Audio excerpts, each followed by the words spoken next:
The first thing I noticed about the room was its unbearable stillness. It wasn't silence, not really, but that particular kind of hush that sits heavy in the air when the people sharing it have long since stopped trying to connect. The dishwasher hummed faintly in the kitchen, and the faint tick-tick of the clock above the mantel filled the void where conversation should have been. Lauren sat across from me on the couch, her legs tucked beneath her as she scrolled through her phone. She was good at looking engrossed, her brow furrowing slightly every now and then, her thumb flicking upward in slow, deliberate strokes. She hadn't said more than 3 words to me since dinner. I tried to ignore the tightness creeping into my chest, the way my eyes kept darting to her hand resting on the armrest. She wasn't wearing her wedding ring. She hadn't been for weeks. She claimed she'd left it on the sink, but the explanation rang hollow the first time she said it, and even hollower every time since. "Everything all right?" I finally asked, my voice cutting through the oppressive quiet.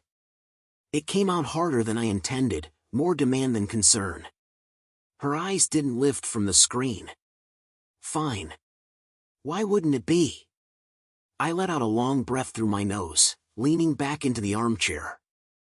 I could feel the leather groaning under my weight, the creak filling the space between us. "You've been on that phone for hours." She gave a small shrug. "Work emails." It wasn't a lie, exactly. I could see her phone screen from where I sat, and there were, indeed, emails. But every few minutes, a notification would pop up, and her lips would twitch, just slightly, into the barest shadow of a smile. She didn't get that look from work emails. That look was new, something I hadn't seen in months, maybe years. It used to be mine. "Mark, seriously, what's with the 3rd degree tonight?" she said suddenly, sitting up straighter. Her voice was sharp, defensive. "You don't get to play the concerned husband when you've been gone half the week." I closed my eyes, biting back the retort that sprang to my tongue. She wasn't wrong, I had been gone. Flying regional charters wasn't a job that lent itself to a steady home life. 3 days here, 2 days there, and by the time I came home, I was usually running on fumes. But I hadn't become a pilot because it was easy. I'd done it because it was who I was, because flying was the one thing in this life I knew I was good at. But lately, I'd started to wonder if it came at too steep a price. "I'm trying, Lauren," I said finally, keeping my voice even. "I know I've been gone a lot. I'm doing what I can to be here more. But I need—" She cut me off with a bitter laugh. "You need what? More understanding? More patience? Jesus, Mark, do you even hear yourself? You're never here. And when you are, it's like you're still flying somewhere else in your head." The words stung, but I kept my face neutral. I'd learned long ago that showing her the cracks only made her push harder. "I'm here now," I said quietly. Her gaze snapped to mine, and for the briefest second, I thought I saw something like regret flicker in her eyes. But it was gone as quickly as it came, replaced by that same cold wall she'd been putting between us for months. "Sure," she said, her voice flat. "You're here now." She stood up then, smoothing the fabric of her sweater over her hips, her phone still clutched in one hand. "I'm going to bed. Don't stay up too late." I watched her walk down the hall, her shadow long against the dim light from the living room. When I heard the bedroom door close, I let out a breath I hadn't realized I was holding.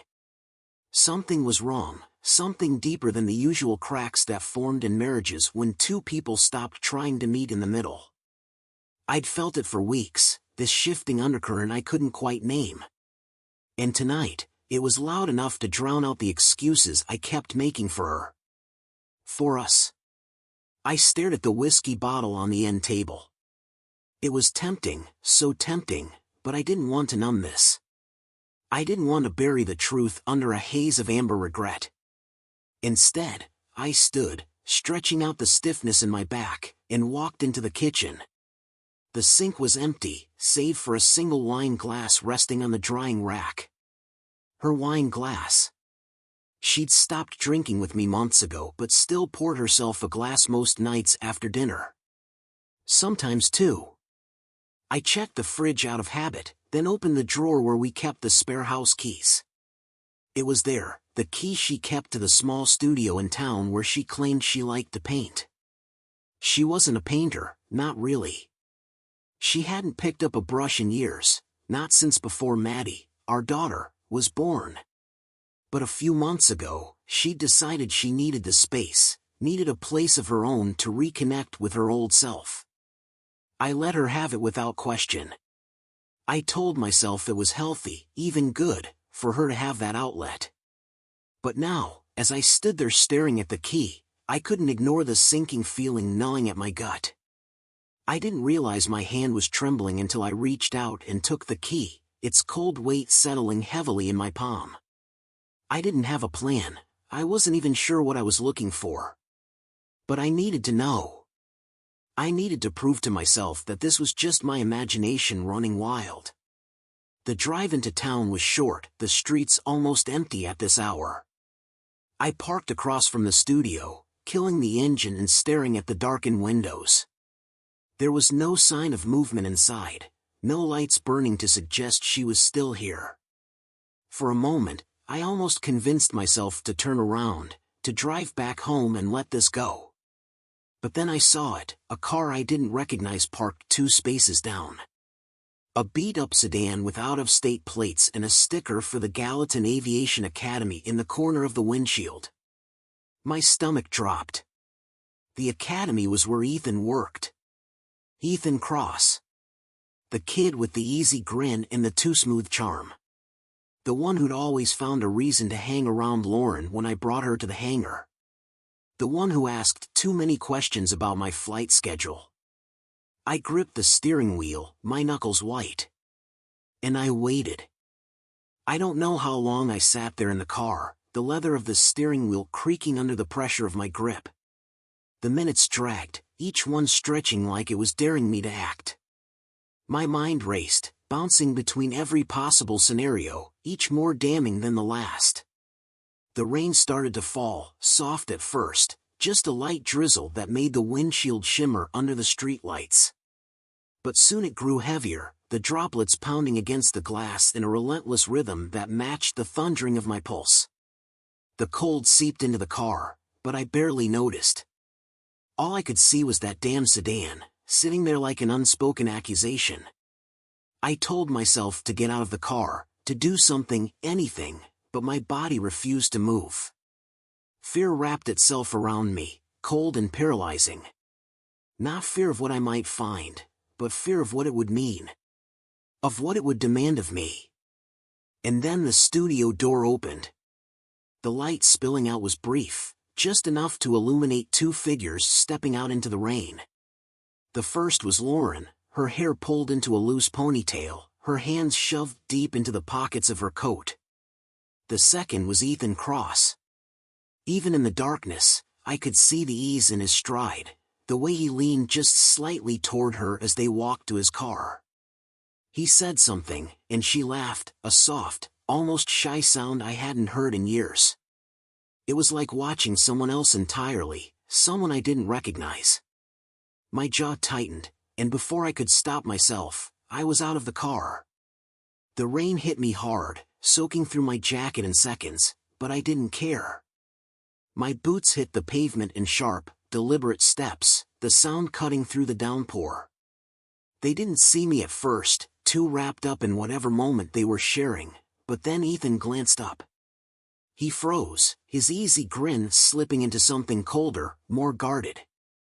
Lauren turned toward me, her eyes widening in shock. "Mark?" Her voice cracked, barely audible over the rain. "What's this?" I asked, my voice low and steady, though every muscle in my body screamed for release. "Out for a midnight stroll with your mechanic?" Ethan took a step forward, raising a hand as if to calm the situation. The arrogance of it made my blood boil. "Mark, man, it's not what it looks like." "No?" I took another step, closing the distance between us. Then explain it to me, Ethan. Because from where I'm standing, it looks like my wife is sneaking around with a kid who can barely keep his hands off her. Stop it, Lauren snapped, stepping between us. Her face was pale, but her eyes burned with defiance. This isn't the time or the place. I laughed, a bitter, hollow sound that surprised even me. Oh, I'm sorry. Is there a more convenient time for me to catch you too? You're overreacting, she said, her voice sharpening. Ethan and I were just... Save it. I cut her off, turning my gaze back to him. You think I haven't noticed the way you hover around her? The questions about my schedule? The long glances when you think I'm not looking? Ethan opened his mouth to respond, but I wasn't done. I stepped closer, my voice dropping to a dangerous whisper. You don't know a damn thing about what it means to be a man. To build a life, to hold on to it when everything is trying to tear it apart. You think this is a game? That you can just walk into someone else's life and take what doesn't belong to you? Mark, stop. Lauren's voice cracked, her hand gripping my arm. But I shrugged her off, my eyes never leaving his. Ethan looked away, his jaw tightening. He didn't have the guts to meet my stare, and that told me everything I needed to know. I think you should leave, I said finally, my voice cold and even. Now. Ethan hesitated, glancing at Lauren like he was waiting for permission. She didn't say anything, just folded her arms tightly across her chest, her face a mask of something I couldn't quite read. Finally, he turned, walking quickly to his car without another word. The engine roared to life, and moments later, he was gone, the taillights disappearing into the rain. The silence that followed was deafening. Lauren and I stood there, the rain pouring down around us, soaking through our clothes. She looked at me, her face tight with a mix of anger and guilt. What the hell were you thinking? She demanded, her voice trembling. You can't just show up here and what? I snapped. And see for myself what I've been too blind to notice all this time? I'm sorry if my timing's inconvenient for you, Lauren, but I think I've earned the right to some goddamn answers. She flinched, her shoulders hunching slightly. But then her chin lifted, and that familiar wall slid back into place. There's nothing to explain, she said, her voice cold. You're reading too much into this. Am I? I stepped closer, lowering my voice. Because I've been a lot of things, Lauren, absent, distracted, stubborn, but I'm not a fool. Not anymore. Her jaw tightened, and for a moment, she said nothing. Then she turned on her heel and started walking toward her car. Lauren, I called after her, my voice rough. Don't you walk away from this. But she didn't stop. I stood there, drenched and shaking, watching her taillights fade into the storm. My fists clenched at my sides, the rage and pain twisting together into something I couldn't untangle. I knew I couldn't leave it here. This was just the beginning. And whatever came next, it wasn't going to be pretty. Here is part 3 of the story. I didn't sleep that night. After Lauren drove off, I sat in the car outside the studio, the rain pounding relentlessly against the windshield. I replayed the scene over and over in my mind, every word, every look, every second of hesitation that told me more than she ever would. By the time I got home, the storm outside had nothing on the one tearing through my chest. The house was dark, quiet, and cold when I walked in. The smell of her perfume lingered faintly in the air, mixed with the scent of the wine she'd left unfinished on the coffee table. I stared at the glass, the small lipstick stain on the rim mocking me, and felt a fresh surge of anger. I wanted to call her, to demand an explanation. I wanted to hear her voice tremble under the weight of her lies. But I didn't. Instead, I walked into the kitchen and poured myself a glass of whiskey. The first sip burned, the second dulled the edges of my fury, and by the third, I could breathe without wanting to break something. She didn't come home that night. The next morning, the sunlight streaming through the window felt like an insult. I sat at the kitchen table, staring at my phone. She hadn't called, hadn't texted. Nothing. Just silence. Maddie, our 14-year-old daughter, came down the stairs, her earbuds in, scrolling through her phone like she hadn't noticed the gaping hole where her mother should have been. "Morning, Dad," she mumbled, grabbing a bowl and pouring cereal without looking up. "Morning," I said, my voice hoarse. She glanced at me briefly, her eyes narrowing. "You okay?" I forced a smile. "Yeah. Just tired." She didn't push. Maddie had always been sharp, too sharp for her own good, but she'd also learned when to keep her questions to herself. She sat down across from me, crunching her cereal in silence while I nursed my coffee. The normalcy of the moment felt surreal, like a scene from someone else's life. When she left for school, the house felt impossibly empty. I wandered into the living room, pacing like a caged animal. My thoughts kept circling back to Lauren and Ethan, to the look in her eyes when she saw me standing there in the rain. It wasn't just shock, it was something deeper. Fear. Not fear of me. Fear of being found out. By midday, the tension in my chest had grown unbearable. I couldn't sit still, couldn't think straight. So, I drove. The hangar was quiet when I arrived, the usual hum of activity subdued. It was a small operation, just a handful of pilots and mechanics running charters out of the Bozeman airfield. My plane sat at the far end of the hangar, gleaming under the fluorescent lights. Normally, the sight of it would calm me, remind me of why I did this. But today, it felt like a weight pressing down on my shoulders. I found Ethan in the break room, sitting with a couple of the younger guys from the academy. He was laughing, his grin easy, like he hadn't spent the night stealing pieces of my life. The sight of him turned my stomach. "Ethan," I said, my voice cutting through the low murmur of conversation. He looked up, his expression faltering when he saw me. "Mark." "Hey." The others glanced between us, sensing the tension. They quickly found excuses to leave, their laughter fading as they filed out of the room. When it was just the two of us, I stepped closer, folding my arms. "We need to talk." He shifted in his seat, his confidence flickering. "Look, man, if this is about last night." "It is," I said, cutting him off. "So why don't you save me the bullshit and tell me what's going on?" He ran a hand through his hair, leaning back in his chair. "There's nothing going on. I told you, you've got the wrong idea." I took another step forward, towering over him. "Don't lie to me, Ethan. Not here. Not now." For a moment, he didn't say anything. Then he sighed, his shoulders slumping slightly. "All right. Fine. Lauren and we've been talking. That's all. She's been unhappy, Mark. You know that. She needed someone to listen, and you weren't." I slammed my hand down on the table, cutting him off. The sound echoed through the room, sharp and jarring. He flinched, his eyes widening. "You don't get to tell me what my wife needed," I said, my voice low and shaking with barely contained fury. "You don't get to justify this like you're some kind of savior. If she's unhappy, that's between us. Not you."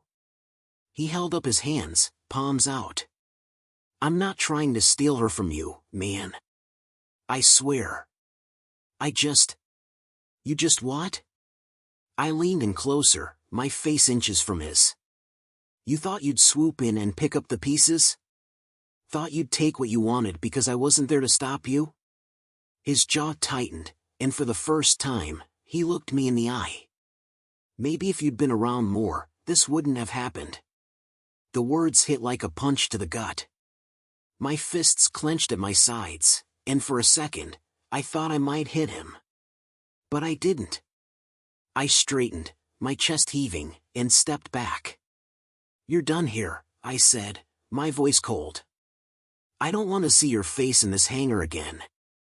You're out." "You can't fire me," he said, standing. "I work for the academy." "I don't care," I said, turning to leave. "You're not welcome here." As I walked out, I could feel his eyes burning into my back, but I didn't look back. My hands were shaking, my heart pounding, but I kept moving, the cold air of the hangar hitting me like a slap. This wasn't over. Not by a long shot. Lauren came home late that night, her footsteps tentative as she entered the house. I was sitting in the living room, nursing my second whiskey, the ice long since melted. The air between us felt electric, heavy with unspoken words and buried accusations.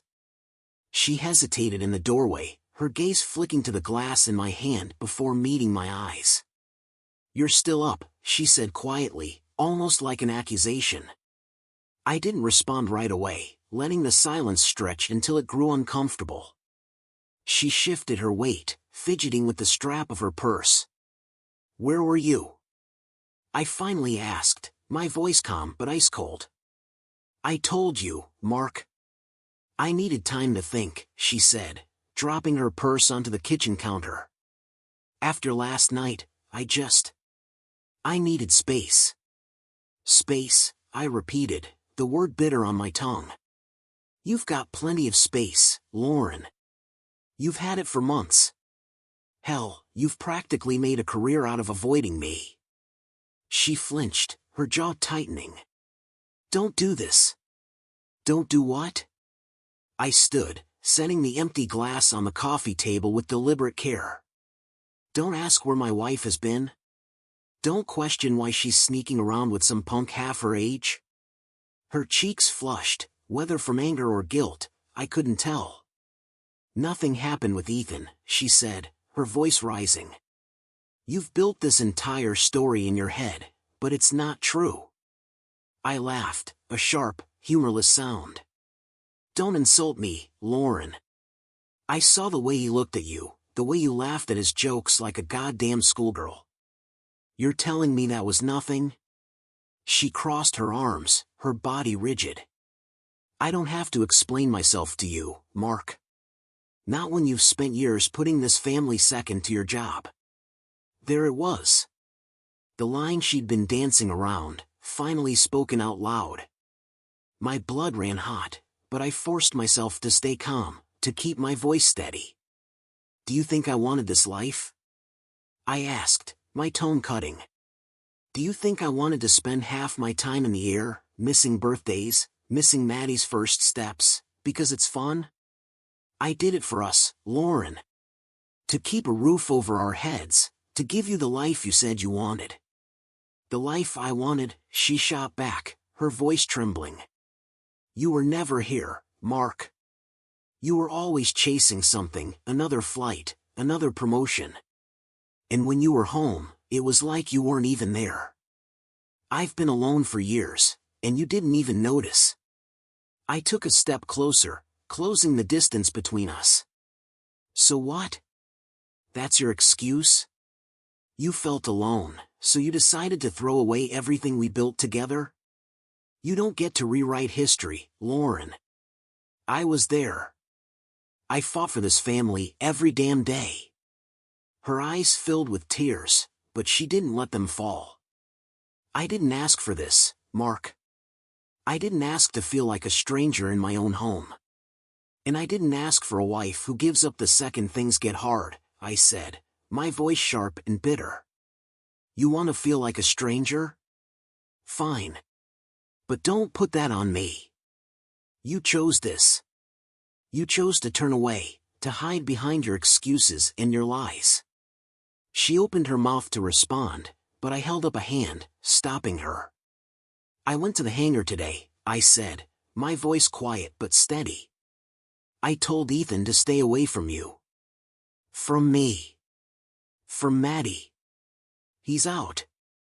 Her eyes widened, a flicker of panic crossing her face. You had no right. I had every right, I snapped, my voice rising. You might think this is about you, but it's not. This is about protecting what's left of this family. She stared at me, her expression unreadable. For a long moment, neither of us spoke, the silence between us broken only by the faint ticking of the clock on the mantel. I can't do this anymore, she said finally, her voice barely above a whisper. I can't live like this. I felt something crack inside me, but I refused to let it show. Then don't, I said, the words cold and final. If you're so unhappy, Lauren, go. But don't expect me to pick up the pieces when you realize you've thrown everything away. Her lips parted slightly, but no words came out.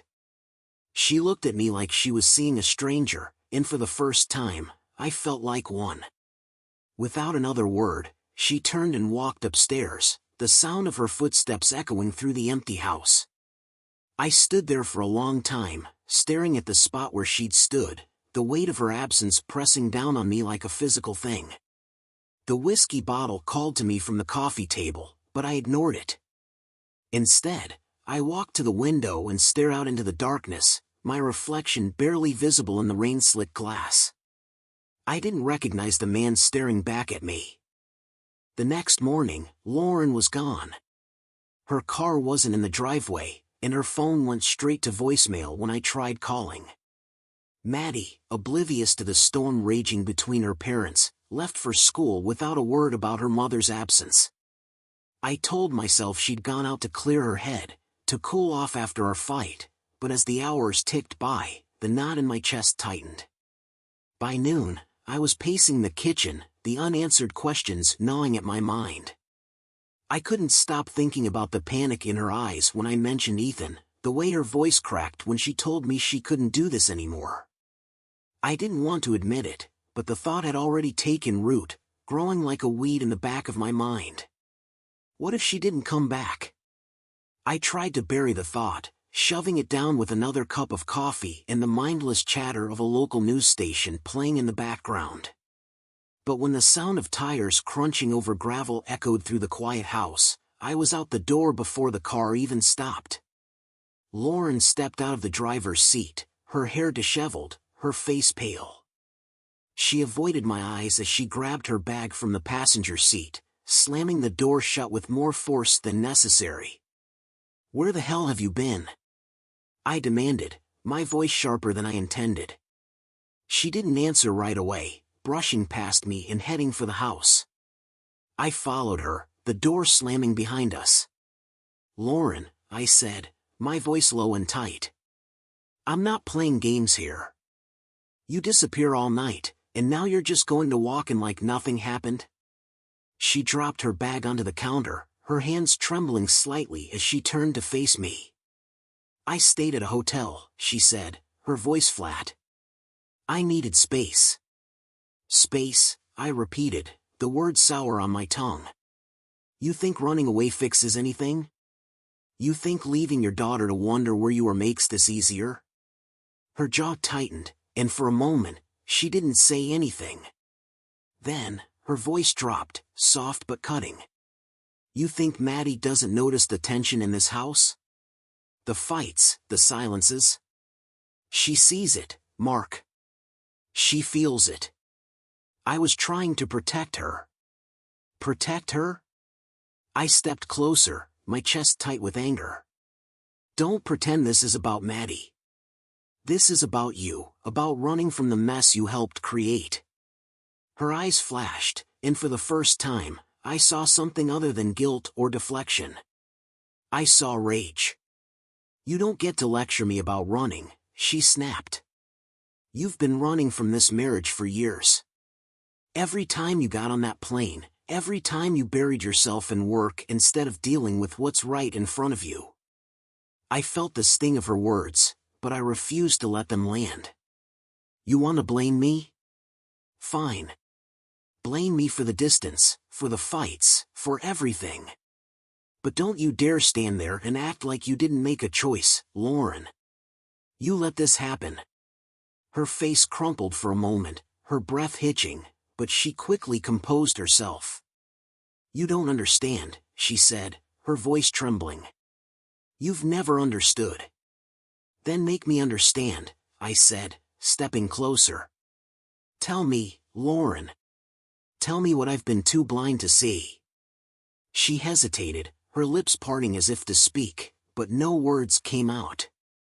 Instead, she turned away, her hand gripping the edge of the counter so tightly her knuckles turned white. "I can't," she whispered. The words hung in the air between us, heavy and final. I stared at her, my chest heaving, waiting for her to say something, anything, that could bridge the chasm between us. But she didn't. She walked past me, her footsteps soft against the hardwood floor. I didn't follow. I couldn't. I stood there, frozen, the weight of her silence crushing me. Hours later, I found myself in the garage, the scent of oil and metal filling the air. It was the only place that felt real anymore, the only space where I could think without the walls closing in. My plane sat in the center of the hangar, its sleek body gleaming under the overhead lights. Normally, the sight of it calmed me, reminded me of why I'd chosen this life. But tonight, it felt like a stranger. I climbed into the cockpit, the familiar controls grounding me in a way nothing else could. My fingers traced the dials, the switches, the throttle, each movement automatic, like muscle memory. But my mind was elsewhere, spinning with thoughts I couldn't quiet. The maintenance log sat open on the seat beside me, the pages worn and smudged from years of use. I flipped through it absently, scanning the entries, until something caught my eye. A name. Ethan Cross. The sight of it sent a jolt through me, sharp and electric. His name was scrawled across several entries, all recent, all tied to maintenance checks on my plane. My heart pounded as I read through the notes, my mind racing. Loose bolts on the landing gear. Minor fuel contamination. They were written off as routine issues, nothing out of the ordinary. But something about them felt wrong. I couldn't shake the feeling, the creeping suspicion that started as a whisper and grew louder with every second. The pieces didn't fit, didn't make sense, until they did. My blood ran cold. Ethan's questions about my schedule. Lauren's sudden distance. The coincidences in the maintenance logs. It wasn't just a betrayal. It was something much darker. Much worse. I climbed out of the cockpit, my hands shaking as I grabbed the logbook and headed for the office. The truth was there, buried in the details, and I wasn't going to stop until I unearthed it. The fluorescent lights in the office buzzed faintly as I sat at the desk, the maintenance log spread out before me. My hands trembled as I flipped through the entries, every new detail tightening the noose of suspicion around my throat. The patterns were subtle, just enough to avoid detection but glaringly obvious once you knew what to look for. Loose bolts. Fuel contamination. Minor electrical issues. All tied to Ethan. I grabbed my phone and started scrolling through my contacts, my pulse pounding in my ears. When I found the name I was looking for, I hesitated for only a moment before hitting call. It rang twice before a gravelly voice answered. Angela Price. Detective Angela Price. We'd crossed paths a few years ago when she investigated a crash involving a pilot I'd known. A no-nonsense investigator with a reputation for sniffing out lies like a bloodhound, she wasn't someone I'd ever expected to call. But tonight, I needed her. Angela, it's Mark Walker, I said, my voice tight. I need your help. There was a pause, followed by the sound of her shifting. Mark. What's going on? I think someone tampered with my plane, I said, laying it out flat. I need you to look into it. Quietly. Her voice hardened. That's a serious accusation. Do you have proof? Not yet, I admitted. But I've got enough to know something's wrong. Maintenance logs that don't add up. A mechanic who's been asking too many questions. I can feel it, Angela. Someone's setting me up. Another pause. I could almost hear her thinking, weighing her response. All right, she said finally. Send me what you've got. I'll look into it. Relief washed over me, but it was fleeting. Thank you. Mark, she said, her tone serious, if you're right about this, you need to be careful. Whoever's doing this isn't just trying to screw with your head. They're trying to kill you. The weight of her words hit me like a punch to the gut, and for a moment, I couldn't breathe. I ended the call and sat there in the silence, my mind racing. Angela was right. This wasn't just about betrayal or infidelity. This was something darker, more dangerous. It was murder. I drove home that night on autopilot, my grip on the steering wheel tight enough to make my knuckles ache. The house was dark when I pulled into the driveway.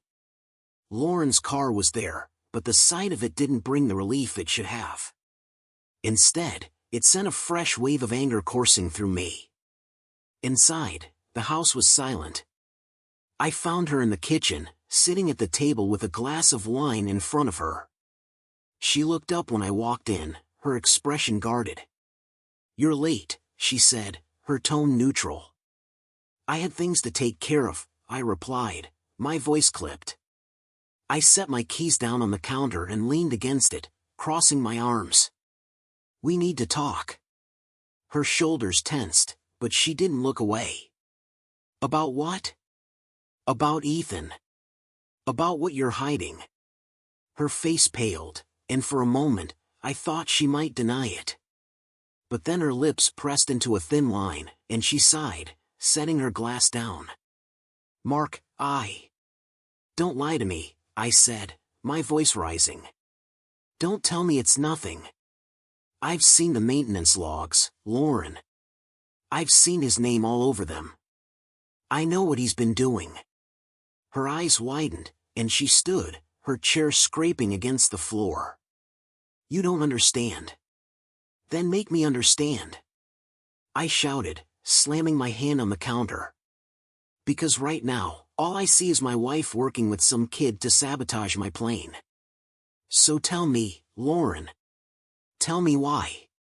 Her breath hitched, and for the first time, I saw fear in her eyes. Real fear. It wasn't supposed to go this far, she said, her voice barely above a whisper. Ethan, he said it would just be a scare. Just enough to make you rethink things. To make you slow down. I stared at her, my chest tightening. A scare? You call tampering with a plane a scare? Jesus, Lauren, do you have any idea what could have happened? I didn't know, she cried, tears streaming down her face. I didn't know he'd take it this far.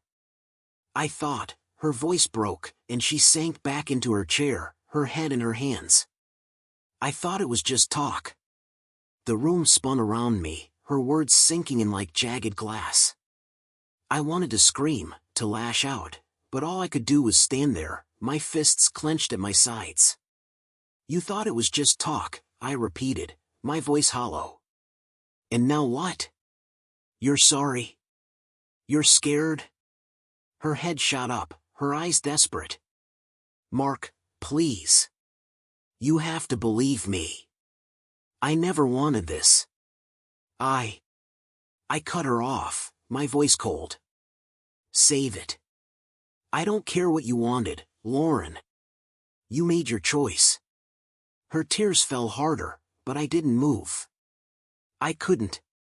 All I could do was stare at her, the woman I thought I knew, and wonder how it had come to this. I'm going to the police, I said finally, my voice steady. And if you had anything to do with this, anything at all, you'd better come clean now. She stared at me, her face crumpling with despair. But she didn't speak. I turned and walked out of the kitchen, leaving her sobbing at the table. I didn't look back. I didn't sleep that night. Not even for a second. I lay on the couch, staring at the ceiling, replaying every word Lauren had said, every crack in her story. The weight of her betrayal pressed down on me, threatening to suffocate, but anger kept me afloat.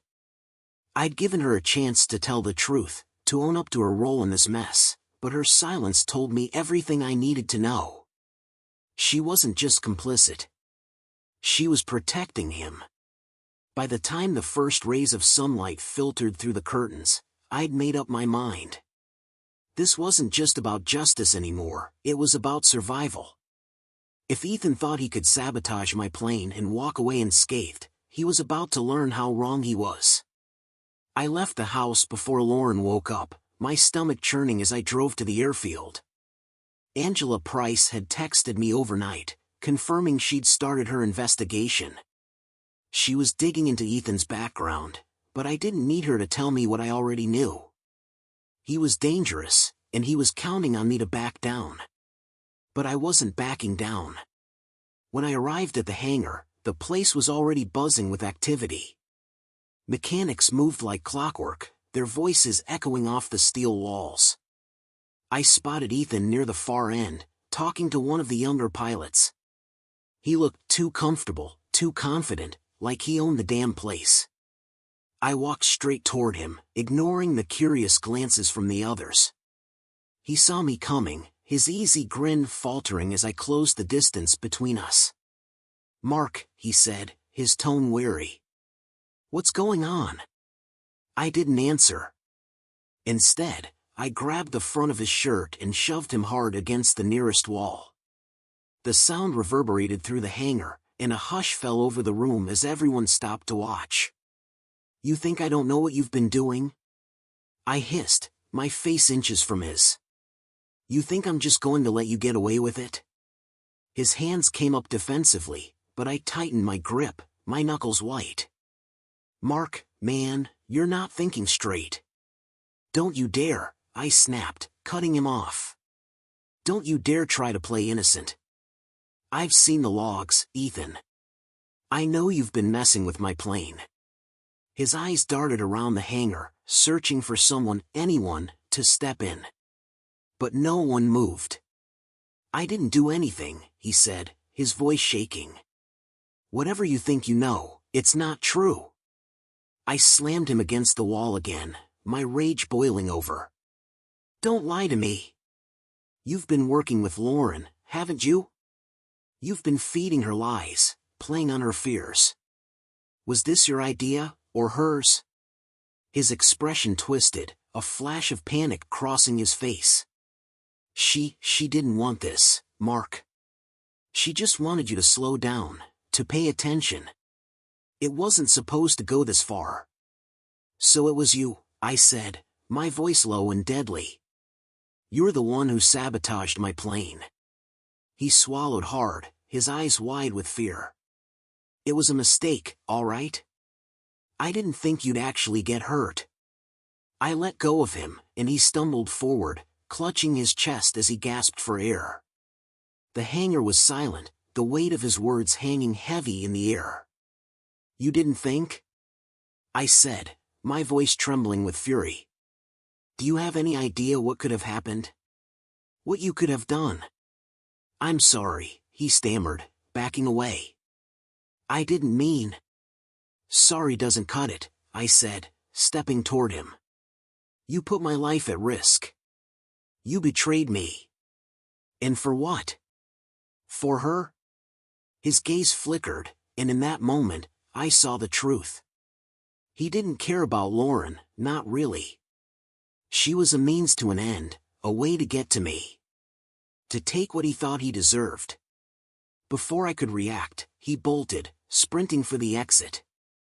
I lunged after him, but one of the mechanics stepped in, grabbing my arm.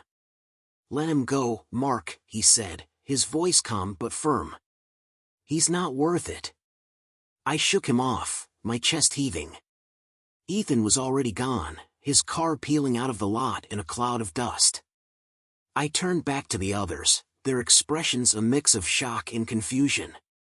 "You've all seen the logs," I said, my voice loud enough to carry. "You know what he's done. If any of you have information, now's the time to share it." They glanced at one another, their silence speaking volumes. They didn't want to get involved, didn't want to be the ones to pick a side. Cowards. I stormed out of the hangar, my mind racing. Ethan might have gotten away for now, but he couldn't run forever. Angela would find him. She'd dig up everything he'd been hiding, and when she did, there would be no escaping the truth. And Lauren? She'd made her choice. She could defend him all she wanted, but it wouldn't save her from the fallout. This wasn't over. Not by a long shot. Angela called later that afternoon. Her voice was clipped, her words precise, like she was trying to control the weight of what she was about to tell me. "Mark, we've got him," she said. Ethan Cross was flagged at a motel just outside town. He was trying to book a flight out of state. I gripped the phone tighter, my heart pounding. "And? He's in custody. He's talking." Her tone darkened. "It's worse than you think." I swallowed hard, bracing myself. "Tell me." Angela exhaled sharply. "He admitted to tampering with your plane. Said he loosened the landing gear bolts and contaminated the fuel. But it wasn't just to scare you, Mark. He wanted you out of the picture. Permanently." The words hit me like a sledgehammer, knocking the air from my lungs. "Why?" "He thought Lauren would leave with him," Angela said. "He wanted her, and he saw you as the obstacle." I closed my eyes, my free hand clenching into a fist. "And Lauren?" Angela hesitated. "She claims she didn't know about the sabotage. Says she thought he was bluffing. But Mark, there are inconsistencies in her story. Bank withdrawals, messages she deleted but we recovered. She's not innocent in this." My chest tightened, the weight of her words sinking in. Lauren's betrayal wasn't just emotional. She'd known, maybe not everything, but enough. Enough to make her culpable. "What happens now?" I asked, my voice low. "We've got enough to charge Ethan with attempted murder," Angela said. "Lauren's role is murkier. She could face charges as an accessory, depending on how much she cooperated." I nodded, though she couldn't see me. "Thank you, Angela." "Mark," she said, her tone softening, "I'm sorry. I know this isn't what you wanted to hear." "Neither was the last 6 months," I replied. "But thank you." I hung up, staring at the phone in my hand as the enormity of it all washed over me. Lauren hadn't just betrayed me. She'd put my life in the hands of a man who'd been willing to take it. When I got home, the house was quiet. Too quiet. Lauren was sitting in the living room, her knees pulled to her chest, her eyes red-rimmed. She looked up when I walked in, her expression a mix of guilt and desperation. "Mark," she started, her voice trembling. "Save it," I said, cutting her off. "I just got off the phone with Angela. Ethan's in custody. He confessed." Her face paled, and she looked away, her hands gripping the edge of the couch. "I didn't know," she said quietly. "I didn't know he'd go that far." "Bullshit," I snapped, my voice sharp and unforgiving. "You knew. Maybe not every detail, but you knew enough to stop him, and you didn't." Tears welled in her eyes, but I didn't care. Not anymore. I thought, her voice cracked, and she shook her head. "I thought he was just trying to scare you. I didn't think he'd actually." "You didn't think," I said coldly. "You didn't think about Maddie. About what would happen to her if I didn't come home one day. You didn't think about anything except yourself." Her tears fell freely now, her shoulders shaking. "I was lost, Mark. I felt invisible. You were gone so much, and Ethan, he made me feel seen." "Seen," I repeated, the word bitter on my tongue. "Well, congratulations, Lauren. Now everyone's going to see you for exactly who you are." Her sobs filled the silence, but I didn't move. I didn't offer comfort, didn't try to bridge the chasm between us. There was nothing left to say. After a long moment, she looked up at me, her face streaked with tears. What happens now? I stared at her, my jaw tight. Now? Now you live with the consequences. Ethan's facing charges. Angela's building a case. And you're going to have to answer for what you've done. Her lip trembled, and she looked down, her hands twisting in her lap. And us? There's no us, I said, my voice flat. Not anymore. I turned and walked out of the room, leaving her sobbing on the couch. Upstairs, I found Maddie sitting at her desk, her headphones on as she worked on her homework. She looked up when I knocked lightly on the doorframe. Hey, kiddo, I said, forcing a smile. How's it going? Okay, she said, setting her headphones aside. What's up? I hesitated, the words catching in my throat. How do you tell your child that their world is about to fall apart? That the people they trust most have failed them in ways they'll never fully understand? Things are going to change, I said finally, my voice gentle. But I'm here. Always. She frowned, her sharp eyes studying me. Is it, Mom? I nodded, unable to say more. She didn't press, didn't ask for details. Instead, she stood and wrapped her arms around me, holding on tight. I held her just as tightly, my chest aching with a mix of love and sorrow. The next few weeks were a blur of police interviews, legal meetings, and painful goodbyes. Ethan faced attempted murder charges, and Lauren was charged as an accessory. She took a plea deal, sparing Maddie the pain of a public trial, but it didn't erase the damage she'd done. I filed for divorce, and though it broke me to dismantle the life we'd built, I knew it was the only way forward. Maddie stayed with me, her presence the only thing grounding me as I tried to rebuild. Some nights, when the house was quiet and the weight of everything felt unbearable, I'd find myself back at the hangar, sitting in the cockpit of my plane. The familiar controls, the smell of oil and leather, they were a reminder of who I was, of what I'd survived. Life didn't go back to normal. It never would. But it went on. And as I took the first steps into an uncertain future, I held on to one simple truth. I'd made it through the storm. And no matter how broken I felt, I was still standing.